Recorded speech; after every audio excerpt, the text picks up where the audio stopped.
So I'm just curious to like learn a little bit more about when when you choose to make a bet on the jockey, like what are those characteristics or just traits that you're looking for? Yeah, I think with any company I choose or look to investing, from a due diligence point of view, typically the human is who I bet on. And then, I mean, I think human beings are underrated in many ways. If you can tap into the extra layer from a mindset perspective, it's super powerful. And let me explain what I mean by that. Essentially, I look at the human first and then whatever the product is, because I've seen companies win just on sheer tenacity of the founder kind of dragging that company through, it's one of those things. But I always say as human beings, we're either driven or dragged, right? And I try and find out whether that founder is driven or they're dragged. And there's a couple of ways to find that out. Typically, it's their origin story, what that looks like, and what their why is. Obviously, is Simon Sinek. But at the same time, on top of that is like, why are they doing it? And what problem are they solving? And then them, the human, do they have the appetite and the ability to, like, the risk appetite and at the same time, the sort of not delayed gratification, but the extinction curve to get to where they're going, right? If they knock on a door once and no one answers, how many more times do they knock on that door before they walk away? That's your extinction curve. And so from that perspective, it's understanding that. Do they have a high enough extinction curve? What product are they building? Is it applicable to the marketplace? Are they solving a problem that the end user hasn't realized yet? And then see at the same time their appetite for risk as well. And then the most important thing, I mean, if they have a spouse or whoever else, I try and meet that significant other because that's the person you spend the most time with. Yes. And I think that's really, really important. So I try and grab dinner with them and their spouse and try and learn more about them and kind of where they grew up. I think the ages between 6 and 12 years old, your formative years, are really, really important. And like, your why was obviously you had... it was authentic. You had a gut issue that was solved. And you were like, the rest of the world needs to know about this. How do I hyperbolize this? And so that was one reason. And then number two, are they thinking big enough? I think as human beings, sometimes we're sort of caught in this paradigm of, I wouldn't call it mediocrity, but mediocrity certainly has been institutionalized, but at the same time of small-mindedness, and can we think big enough? It's like, all right, I think I can do $5 million in rev this year. Well, how can we do 15 or 20 or even 30 for that matter? And what would it take? And that's where the engineer in me comes in. It's like, all right, what would it take? And I like to ask that question. And like, how could we 5X it? Based on it's the old Peter Thiel question. How do you take your 10-year plan and make it happen in 6 months? And so what would it take to get to $20 million in rev this year? Instead of 5. All right, well, this would need to happen. I would need to set up a bigger logistical operation. I would need to raise more capital so I can employ more human beings. And then at the same time, would need to get a higher, obviously, MOQ from obviously my external team, etc. Now have a warehouse, have my logistics in place, and 3PL, set up a 3PL on the East Coast and in the Midwest and in the West, things of that nature. And then at the same how do we start like pushing from a marketing perspective? We need to increase our marketing spend.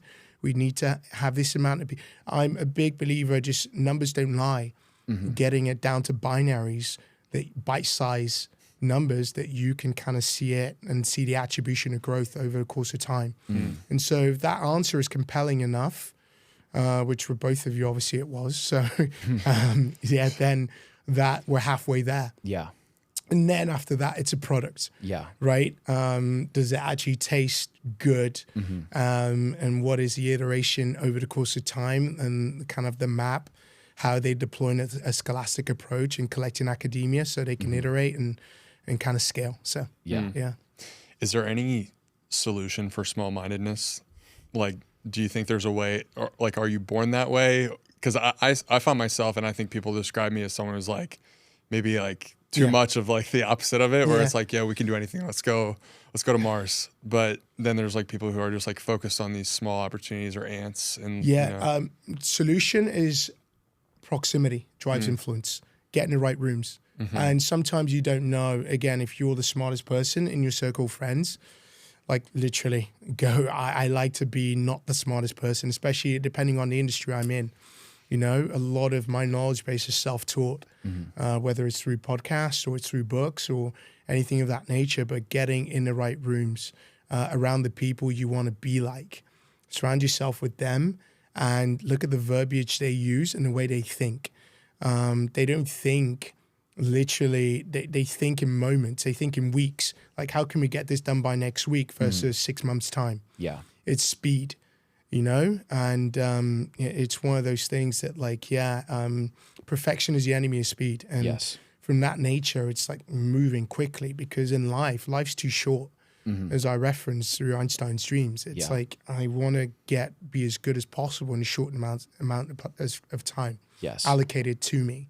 Yeah. So that's highly important. So Yeah, I mean that even just that exercise that you laid out of like talking to a founder and just saying, if the goal was to 5x your revenue this year, what are the tangible things that you would do? Yeah. Regardless of if you believe it or not, that's just a great exercise, because it's like, how much can we stress test this thing? What if some of this stuff actually is possible? Maybe we can't 5x it, but maybe we can 2x our revenue, which would be amazing. Yeah. And I think some of that small-mindedness, I think it's just imprinted into us as children. I think it really comes out of like being taught to be respectful and not boisterous. And it's almost like we now think that if you think big, that's a sign of delusion, when it's like, why not try and stretch your limits and see if you could maybe hit this goal? yeah, you know, nothing's either good or bad, but thinking makes it so. And that's a Shakespeare quote. And the reality is, like, yes, there's nothing wrong with. We're all born with what we're born, right? Right? And I've always said in America, it's one of those things that America has, what I've seen from afar as an expatriate being here, especially in some regions, it's one place in the world that I've seen your zip code can often dictate your future success in many ways. And I'm a big believer that the next Elon is incompetent somewhere. He just doesn't believe in himself, because it's a mindset issue. It's not that he can't achieve it. It's just because it's a mindset issue based on the surroundedness and where he's been grown up. And so it's really, again, exposure. And part of the frame of reference that I've adopted is just through travel. You know, it's through travel and exposing myself to other human beings and cultures and being in different rooms and asking the right questions. As I referenced earlier, it's one thing being in the right room, is another thing asking the right question. Yes. I can go to the best conferences in the world and the best learning and mind gurus, but if I don't ask the right question, that I don't unlock the true value.